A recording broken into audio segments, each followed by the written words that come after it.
Bismillahirrahmanirrahim. Assalamualaikum warahmatullahi wabarakatuh. Alhamdulillahirabbil alamin. Assalatu wassalamu ala asyrafil anbiya'i wal mursalin wa ala alihi wa sahbihi ajmain. Amma ba'du. Di sini baiklah, perkenalkan saya Haris Ahmad Nur Hadi Winata dari program studi P3 Pagi. Di sini saya akan mempresentasikan mengenai istihala dan istihlak sebagai pemenuhan tugas mata kuliah Fikih 1 Taharah dengan dosen pengampu Ibu Nur Anisya MPDI.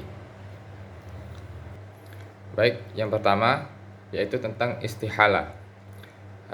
Mengenai istihala secara etimologi atau secara bahasa berarti istihala itu berarti berubah atau membawa perubahan atau pertukaran.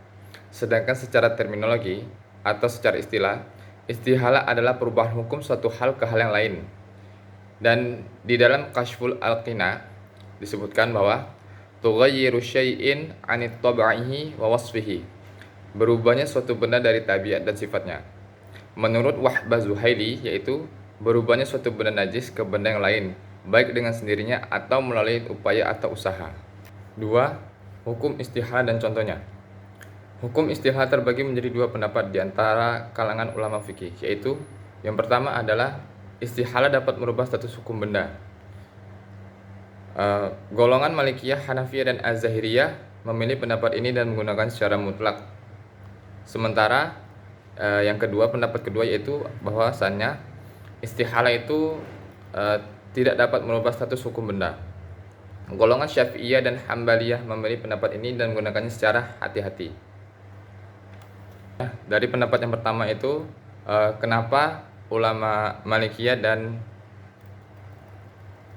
Hanafiyah serta Az-Zahiriyah itu menggunakan pendapat istihala dapat merubah status hukum benda itu seperti karena mereka berdasarkan pada hadis Nabi SAW yang artinya dari Jabir bin Abdullah radhiyallahu anhu berkata, Nabi SAW bersabda, lauk terbaik itu adalah cuka. Nah, jadi ketika pada zaman Rasul dulu, ketika khamar itu dibiarkan begitu lama mengendap, maka khamar itu lama-lama akan menjadi cuka. Tapi dengan catatan bahwasanya khamar yang berubah menjadi cuka ini tidak ada campur tangan orang lain atau ada usaha yang dilakukan oleh manusia untuk mempercepat proses khamar itu berubah menjadi cuka. Nah, maka pendapat ini bisa dipakai karena tidak ada campur tangannya manusia. Sementara pendapat yang kedua yaitu istihala dapat merubah status hukum benda itu didasarkan pada hadis Nabi SAW yang artinya dari Anas bin Malik radhiyallahu anhu, Nabi SAW pernah ditanya tentang khamar yang dijadikan cuka, maka Nabi SAW bersabda jangan. Nah, di sini disebutkan bahwa ada kata dijadikan, maka jika kita pahami maka dijadikan itu seperti dipercepat prosesnya.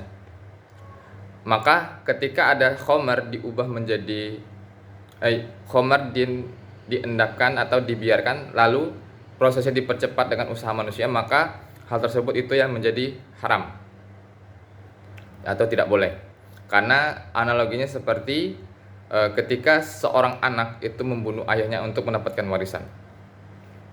2. Hukum istihlak dan contohnya. Dalil-dalil yang menjadi dasar hukum istihlak yaitu yang pertama, Quran Surah Al-Furqan ayat 48. A'udzubillahi minasyaitonirrajim. Wa anzalna minas sama'i ma'ut tahur. Dan kami turunkan dari langit air yang amat bersih.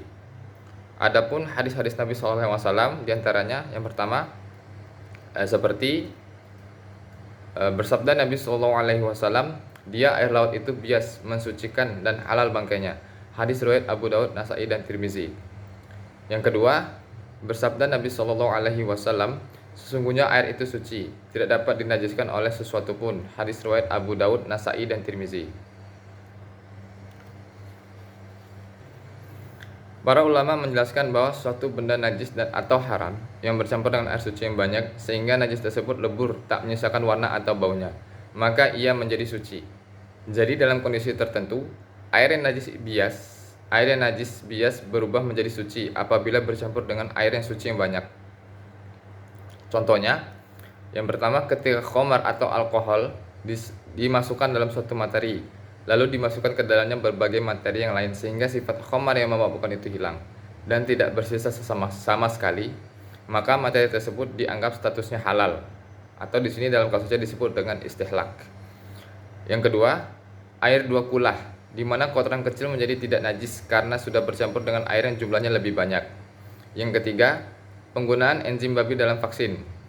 Kalau ternyata jumlahnya sedikit dan dalam keadaan hasil akhir tidak lagi terdeteksi, maka bisa jadi vaksin tersebut dinyatakan halal berdasarkan teori istihlak ini. Demikian yang dapat saya sampaikan, kurang dan lebihnya mohon maaf.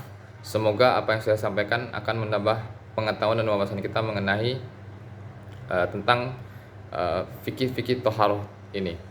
Saya akhiri dengan wallahul muwaffiq ila aqwamit thoriq. Wassalamualaikum warahmatullahi wabarakatuh.